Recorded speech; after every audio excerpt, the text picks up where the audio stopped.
dentre vários fatos incontestáveis que presenciamos no nosso dia a dia, o que mais nos aterroriza, o que mais causa estranheza e, por que não dizer até mesmo medo e pavor, o aumento crescente da violência.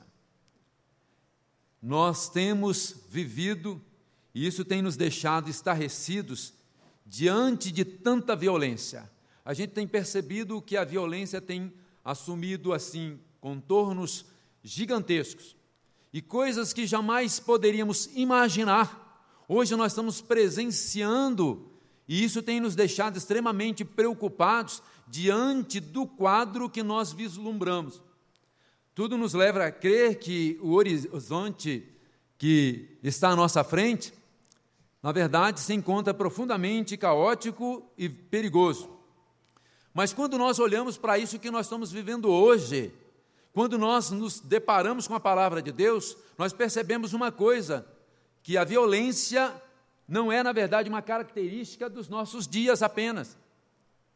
A violência é alguma coisa que entrou no mundo desde o pecado dos nossos pais, lá no Jardim do Éden, e foi crescendo de tal forma, de tal maneira, que em alguns lugares a ação interventora de Deus foi fundamental para regular e controlar, fazendo com que a maldade pudesse ser extirpada. Mas uma coisa nós sabemos, que a maldade que se encontra no coração do homem, ela tende sempre a estar crescendo, sempre está aparecendo. Nós vemos que a palavra de Deus é muito clara quando nos fala acerca de momentos que Deus agiu para que pudesse estancar com a maldade, o pecado, a violência e tantas outras coisas. Podemos levantar, pelo menos segundo aquilo que a palavra de Deus nos mostra, pelo menos de vários momentos na história, principalmente no livro de Gênesis, como que Deus age para que essa violência pudesse ser estancada. Mas existe uma lição que fica para todos nós. Ela nunca vai ser totalmente contida, porque a maldade que existe no coração do homem é fruto de uma corrupção. E nós nascemos com essa herança, com essa tendência, e se, na verdade, o Espírito Santo de Deus não agir no nosso coração, também nós estaremos agindo com a mesma maldade, com a mesma intensidade, com a mesma violência, causando os mesmos desastres. E a gente então fica a olhar o texto que nos apresenta, e a palavra de Deus fala de que Moisés estava conduzindo o povo de Israel em peregrinação à terra prometida. 40 anos peregrinando no deserto para que pudesse chegar até a terra prometida. E aqueles 40 anos, na verdade, tinham um significado muito especial. É para que toda aquela geração que se levantou de forma descrente, infiel, rebelde contra aquilo que Deus havia falado, na verdade, não pudesse colocar os pés na terra prometida. E todos aqueles que se rebelaram, com a exceção de 2, puderam então chegar até a terra prometida. Mas aquela geração, na verdade, ela caminhou pelo deserto, peregrinou pelo deserto, ficou a saber da terra prometida, de uma terra que é maravilhosa, de uma terra que emanava leite e mel, de uma terra promissora. Eles sonharam, eles imaginaram, idealizaram, mas, no entanto, não puderam adentrar nessa terra. E dentre pessoas que ficaram, tem 2 líderes, né, que nós podemos destacar, dentre vários. Moisés também chegou a vê-la, contemplá-la, mas não também pôde entrar. Mas nos conta o caso de uma sedição, de uma rebelião que vai acontecer em uma família, na família de Moisés. Miriam e Arão, em determinado momento, acabam ficando enciumados, né, daquela posição que Moisés estava assumindo. E isso subiu tanto a cabeça dos 2, que eles então agora fizeram um acordo, os 2 irmãos, para se rebelar.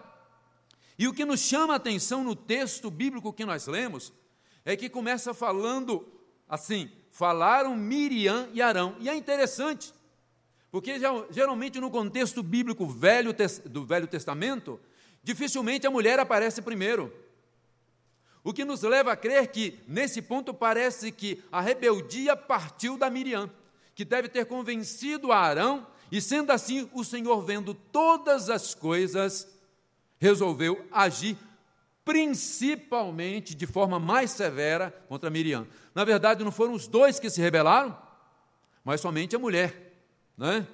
E certamente que se tivesse um grupo feminista na igreja, o que não existe, porque nós não precisamos disso, né? Uma coisa que nós sabemos muito bem é que quando a mulher é amada, é respeitada, é valorizada, como a igreja do Senhor faz, porque a palavra de Deus é muito clara que os maridos, os homens devem amar as esposas, como Jesus Cristo amou a igreja e morreu por ela, poderia se levantar e falar, não, espera aí, tem alguma coisa aí, já estão deturpando, mas foi assim. Miriam parece que foi a precursora, foi que tratou de todo esse assunto. E o fato é que chegou a um ponto, a um nível, que os três precisaram comparecer diante de Deus. E olha, quando Deus chama a gente para uma conversa, o negócio não é fácil. Né? Quando Deus resolve falar com a gente, e nós sabemos, nós não estamos aqui espiritualizando, né? Mas nós sabemos muito bem que hoje, nesse contexto, nós temos isso também, porque a palavra de Deus continua falando aos nossos corações. Existem momentos que nós pecamos e nós lemos a Bíblia e a gente começa a ficar reclamando, mas Senhor, não é bem isso, mas Senhor, não foi assim, Senhor, mas não foi desse jeito, Senhor, mas eu não...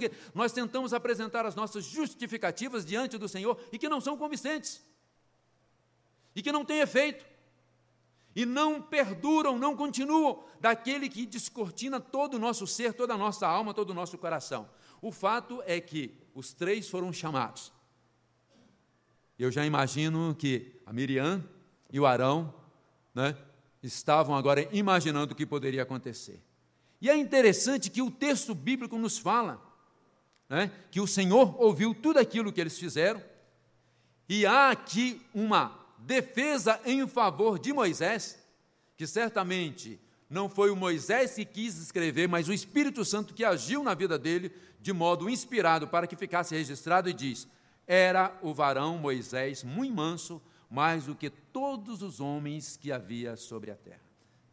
Então é aí que nós queremos então começar a tratar daquilo que serve para nós. Nós estamos aqui para falar de rebeldia, nós não estamos aqui para falar de nenhuma forma de violência, nós na verdade estamos aqui para aprender nesse texto como nós, cristãos, como servos de Deus, como homens, mulheres, né, podem estar vivendo em um mundo tão violento, tão turbulento, né, de uma forma mansa, de uma forma agradável a Deus.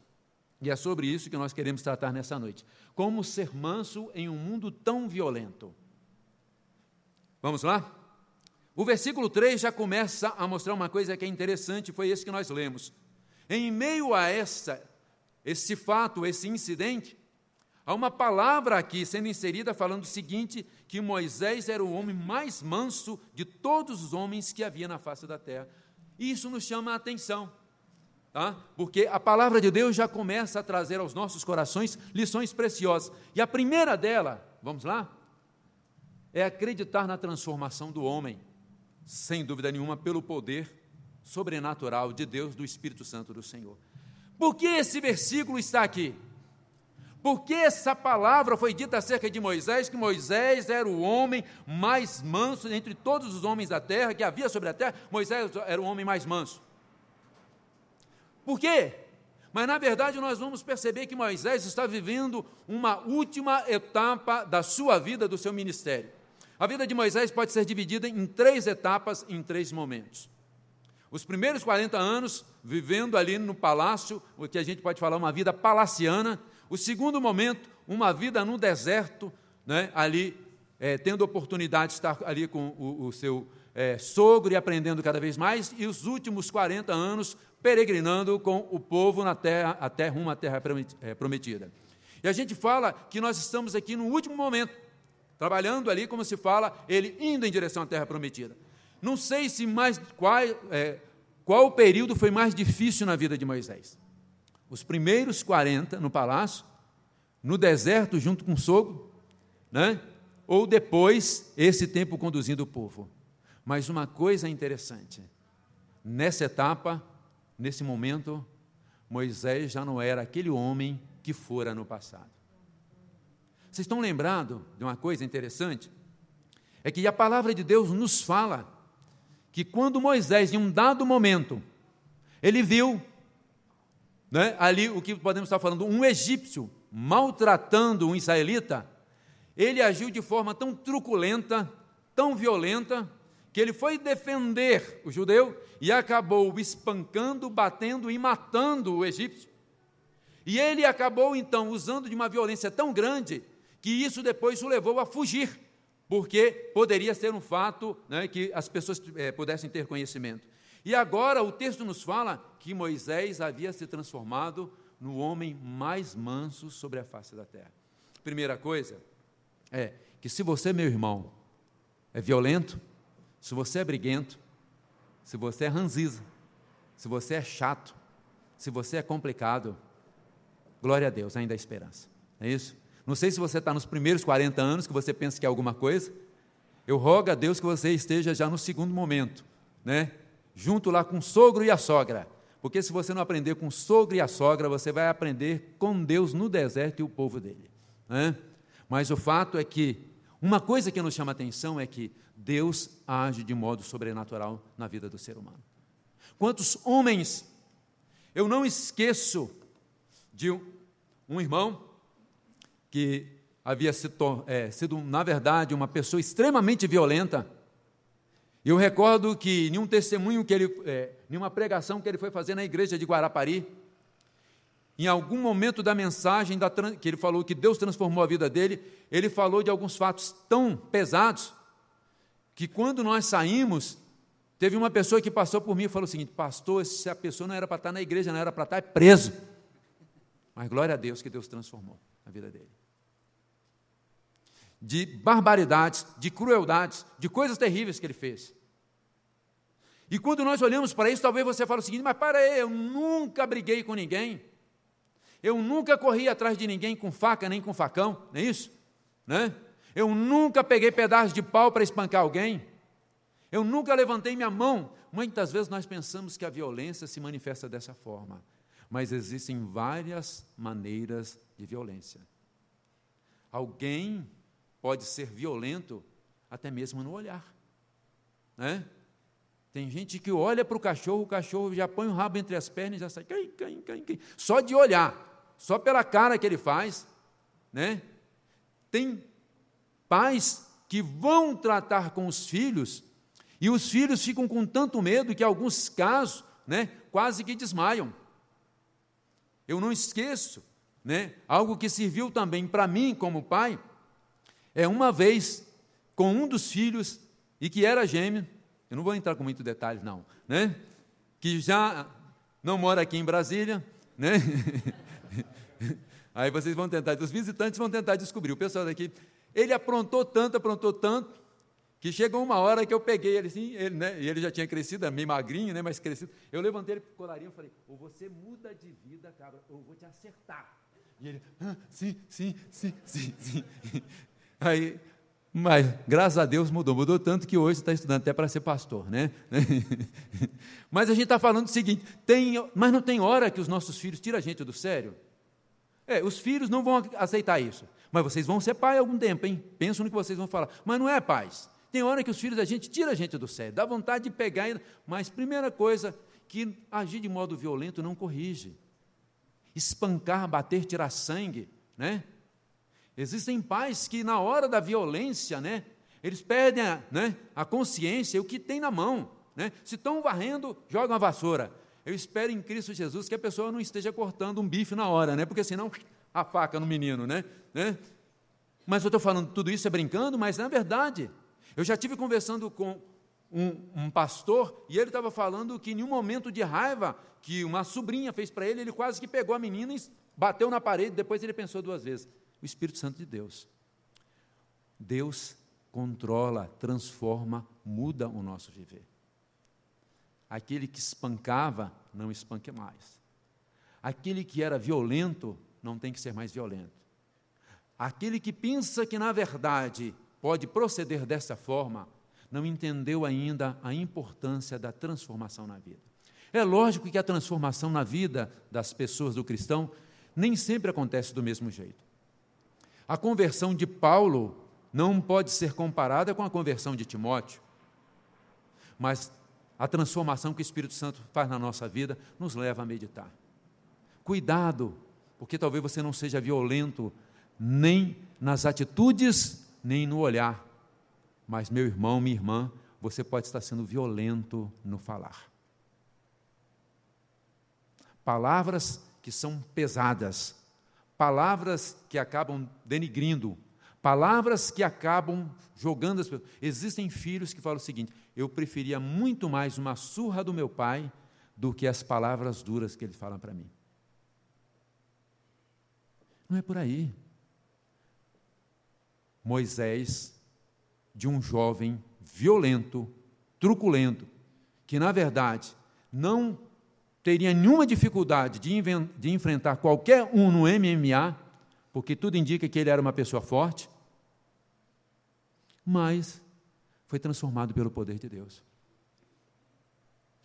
A palavra do Senhor é muito clara quando está no livro lá do profeta Zacarias: não por força, nem por violência, mas pelo meu Espírito. É o Espírito de Deus que age. Se o Espírito de Deus não agir na vida nossa e na vida dos nossos filhos, não vai ser castigo que vai transformá-lo. Se o Espírito Santo não agir na vida das pessoas que se levantam contra nós na tentativa de matar-nos, não vai ser a nossa força que vai nos defender.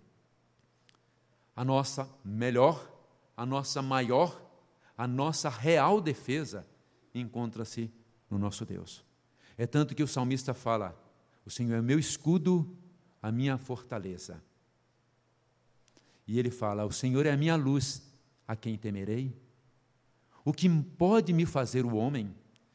Quando nós confiamos em Deus, faz uma diferença muito grande.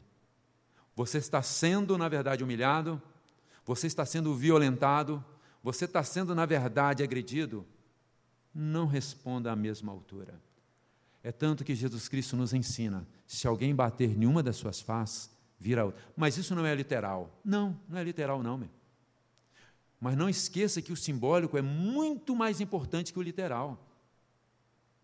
Muito. Não é revidando, não é pagando com a mesma moeda, não é agindo da mesma forma que nós vamos conquistar. Eu recordo que uma vez, lá em Guarapari, houve um assalto no banco, desculpe, foi em Guarapari, foi em Vitória, mas foi noticiado de que uma mulher estava com uma criança no colo, recém-nascida, e no momento que os ladrões entraram no banco, a criança começou a chorar, e a mãe, com todo desespero, tentando fazer a criança parar de chorar, um dos ladrões, dos marginais, virou para ela e falou: faz ela parar de chorar, senão eu vou dar um tiro nela. E a mãe tentou de todas as formas, mas a criança, eu não sei se porque gritou, estava muito alto, e ela continuou chorando. E o assaltante deu um tiro, atingiu a cabeça da criança, o coração da mãe, e matou os dois. E depois o pai, numa reportagem, estava falando: eu perdoo a quem fez isso com a minha mulher e com a minha filha em Cristo Jesus. Na África do Sul, o reavivamento que aconteceu naquele país fez com que, antes que acabasse o apartheid social, o apartheid acabou dentro da igreja. E eu recordo que uma equipe de pastores, de irmãos que foram lá nessa visita, e inclusive meu sogro e minha sogra estavam presentes, e eles relataram que num momento do culto, um homem negro falou de que houve um momento na vida deles tão difícil quando o pai dele foi morto. E ele pediu para que um irmão se levantasse, e ele falou: e a pessoa que matou meu pai é o irmão fulano de tal, e hoje nós somos irmãos em Cristo Jesus. Chamou o assassino do seu pai, que era irmão na fé, para a frente, e eles se abraçaram. Abraçou aquele que matou de forma violenta o próprio pai. Mas havia sido transformado. Deus transforma o nosso coração. Eu não preciso agora ter armamento pesado dentro do meu carro, nem na minha casa. A oração do cristão é como Davi aprendeu a fazer: livra-me, Senhor, dos crimes de sangue. Moisés passou por uma transformação e aprendeu que não é pela violência, não é pelo seu próprio punho que iria resolver os problemas.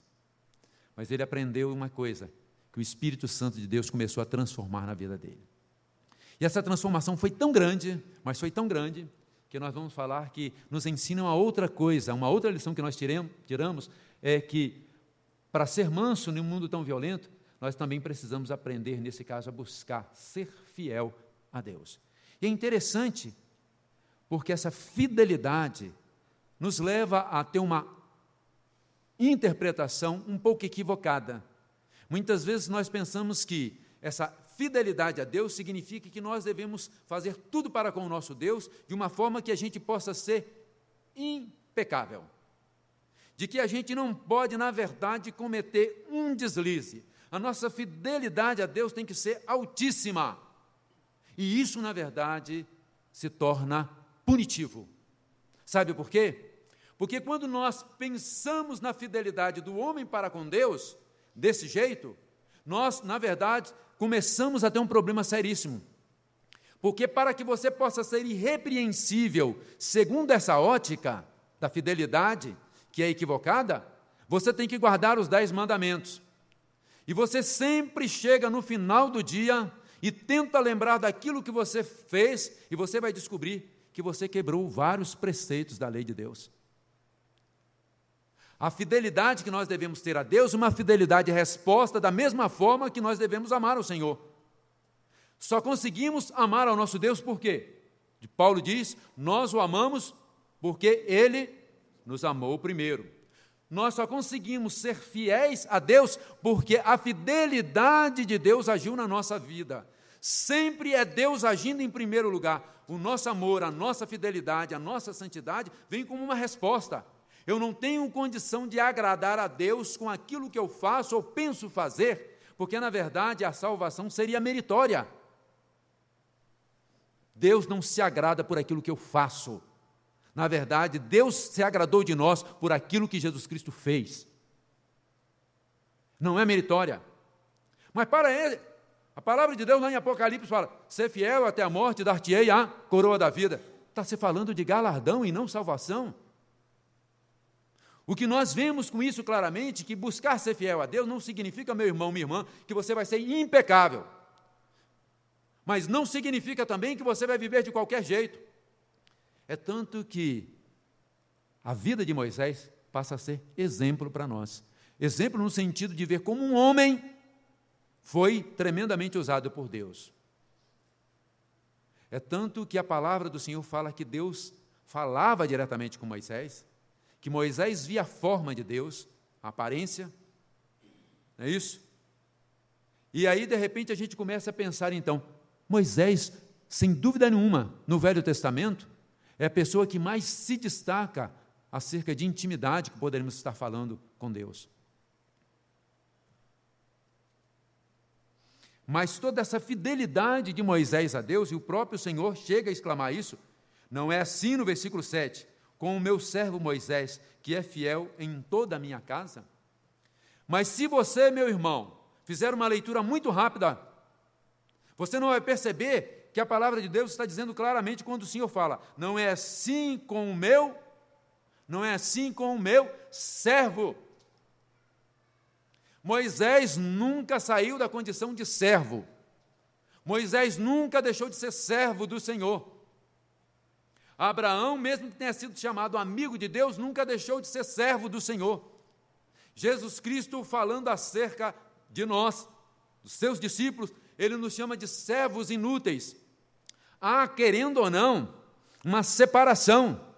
E o próprio Jesus Cristo nos ensina quando fala acerca do seu Pai e nosso Pai. Há uma distinção. É tanto que o escritor aos Hebreus, no capítulo de número 3, vamos lá, no versículo 5 e no versículo 6 diz, Hebreus 3, versículos 5 e 6, e Moisés era fiel em toda a casa de Deus, como servo, ele frisa aqui, servo, porque é isso que Deus chamou, servo, para testemunho das coisas que haviam a ser anunciadas. Cristo, porém, é o quê? Filho, Nós não podemos perder de vista que o nosso exemplo, o nosso modelo, o nosso padrão é Jesus. Nunca nenhum homem servirá de modelo e padrão para nós, porque todos os homens são pecadores, são falhos. Somente um, Jesus Cristo, é na verdade aquele que nunca cometeu pecado. E ele fala aqui como filho, dizendo claramente que essa intimidade, essa amizade que Moisés tinha com o Senhor era muito importante, mas essa amizade que Moisés tinha com o Senhor passava-se através de Cristo Jesus. Tudo na nossa vida passa por Jesus. O nosso amor passa por Jesus, a nossa fidelidade passa por Jesus, a nossa santidade passa por Jesus. Tudo, sendo assim, a nossa dependência, a nossa carência de Jesus Cristo é eterna. Inclusive no céu, nós continuaremos carecendo de Jesus. Nunca o homem conseguirá viver sem Jesus. E eu ainda falo mais, até no inferno. Tudo tem existência em Jesus. Todas as coisas foram feitas por meio dele e para ele. Sem ele, nada tem valor. Buscar ser fiel a Deus? Bom, mas significa o que, meu irmão? É que quando você agora assume no seu coração a disposição de ser um servo, temente a Deus, que procura andar nos caminhos do Senhor, é difícil. Vivemos em um mundo que nos influencia, vivendo em um mundo turbulento, vivendo em um mundo agitado. E a gente tem que pedir a Deus sempre quando a gente sai de casa, quando a gente vai guiar os nossos carros, para que a gente não se torne, na verdade, um animal. Eu creio que chamar de animal o motorista violento é algo desproporcional, porque os animais nem dirigem carro, Nem dirigem carro. Na verdade, não é um animal, É o que nós podemos falar de um ser humano bruto. E hoje nós estamos vendo situações absurdas. Pessoas brigando, se matando por pequenas coisas. Hoje nos chama a atenção ver que nas escolas estão acontecendo as maiores violências, inclusive mortes. Não são poucas pessoas que estão sendo esfaqueadas e até mortas a tiro dentro de escola. O local que antes servia de abrigo, agora, na verdade, é um dos piores, tem se tornado um ringue. Eu recordo que, quando bem pequenino, lá em Jardim América, lá no Espírito Santo, sempre quando acontecia a briga de algum colega, tinha que ser fora da escola. Porque dentro da escola não se brigava. O professor não deixava, a diretora não deixava. Agora, quando saía, e quando tinha alguns professores e diretores que iam lá no meio da rua, ainda pegavam, separavam e levavam todos dois. Hoje, é loucura. Tem aluno que, se o professor falar alguma coisa, ele dá soco na cara, dentro da sala de aula. Em outras palavras, fique pianinho, você não é nada. A violência assumiu uma proporção que a gente fala estúpida. E isso começa onde? Em casa. Porque, na verdade, a violência é um reflexo da violência. Aqueles que são violentos é porque também foram violentados. É interessante. O grande problema de menores de rua não é porque eles nasceram na rua, é porque eles em casa, na verdade, eles são violentados. É muito melhor ir para a rua e encarar alguém da idade deles do que encarar pai e mãe em casa. Então, opta para ir para a rua e, nesse caso, tentar defender-se.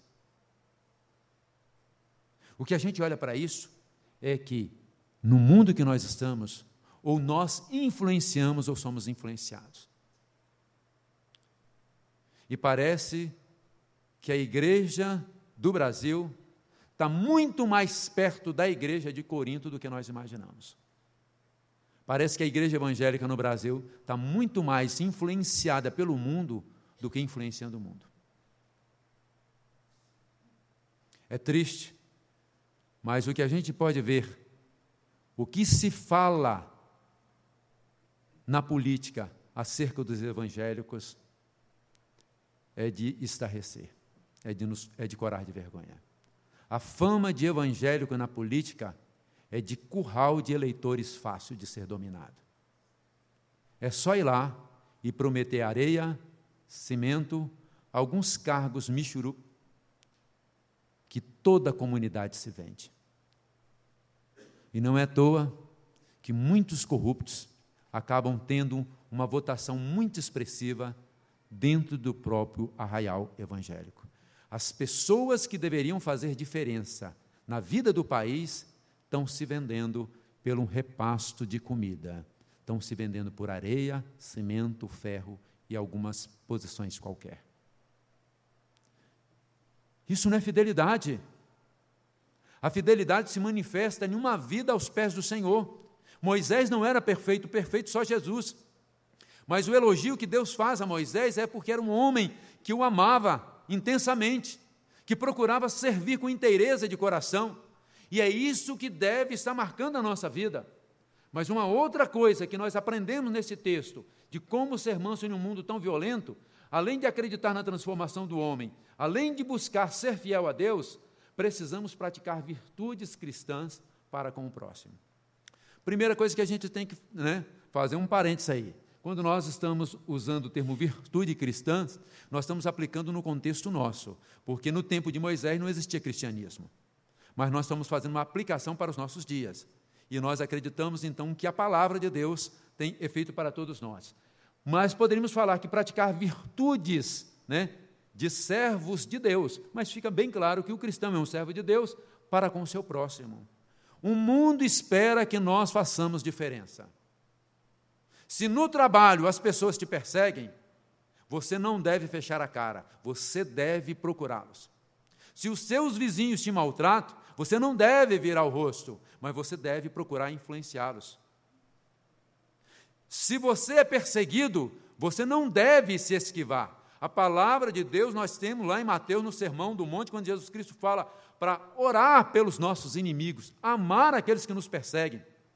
O grande problema é que nós estamos tão influenciados pelo mundo que nós achamos que a vida que está sendo oferecida na palavra de Deus é uma vida que nos leva a ficar alienados deste mundo. E não é bem assim mesmo. As grandes mudanças acontecem na vida das pessoas quando os cristãos aprendem a amar, a perdoar e a respeitar. O versículo 13 é muito claro quando diz: Moisés clamou ao Senhor dizendo: ó Deus, rogo-te que a cures. Talvez se fosse um de nós, com uma irmã, ou um amigo, ou até mesmo um irmão na fé que tivesse se levantado contra a gente, falou: ó Deus, desça a mão sobre ele mesmo, Senhor, ele merece, Vamos fazer aqui uma oração imprecatória, igual o salmista fazia: sobre os meus inimigos, Senhor, a tua vara, sobre os que me perseguem, Senhor, a tua mão. Não, meu. Jesus Cristo começa a mostrar que faz uma diferença. E o interessante é que isso ficou tão marcado na cultura cristã, que uma das maiores mudanças que o cristianismo produziu na sociedade, sabe qual foi? É interessante, isso é consequência do cristianismo. Até o tempo do cristianismo, quando um inimigo era preso em uma batalha, ele era destruído. Depois do cristianismo, que começou a influenciar e mudar a vida dos próprios bárbaros, os seus inimigos se transformavam em outras pessoas. Foi através da ação do cristianismo que o perdão veio, inclusive, sobre os inimigos. Antes, cegava-se, matava-se, destruía. Mas o cristianismo deixou esse grande legado. E isso aí, queiram aceitar ou não, as pessoas sabem que isso é um legado do cristianismo. E quando nós olhamos para isso, nós vemos Ao invés de Moisés pedir que Deus pesasse a mão, nos diz a palavra do Senhor que ele clamou, ele suplicou, ele implorou: Senhor, cura. Orar pelos nossos inimigos, derramar bênçãos sobre aqueles que nos perseguem, amar o que nos odeiam, são virtudes cristãs que nós temos que demonstrar no nosso mundo. A mansidão, ela vai influenciar e atingir outras vidas. E eu falo que o primeiro lugar onde nós deveríamos ser mansos era dentro da nossa casa. Se os pais soubessem tratar os filhos com mansidão, nós teríamos menos filhos rebeldes. Não estou falando que a rebeldia é somente uma consequência da violência dos pais, mas eu estou falando que nós teríamos esse número muito mais reduzido. Se nós pudéssemos tratar os nossos cônjuges com mais mansidão, menos separações no meio cristão aconteceria. Se nós soubéssemos dentro da igreja tratar os irmãos com mansidão, menos problema, dificuldade e disciplina nós teríamos. O grande problema é que nós sabemos o que fazer, mas dificilmente praticamos o que devemos fazer. Entre o saber e o praticar, existe uma distância quilométrica. E por isso Tiago diz claramente: tornai-vos praticantes da palavra, não somente ouvintes, enganando-vos a vós mesmos. Meu jovem, você tem tratado o seu irmão com mansidão? Você tem tratado os seus pais com mansidão? E a gente fala que a mansidão deveria se externar em todos os atos da nossa vida, até quando a gente joga futebol. Eu não aceito, em hipótese nenhuma, um jogo de cristão, o pau quebrar e ir para o lado da pancadaria. Todos eles têm que ter uma vergonha na cara.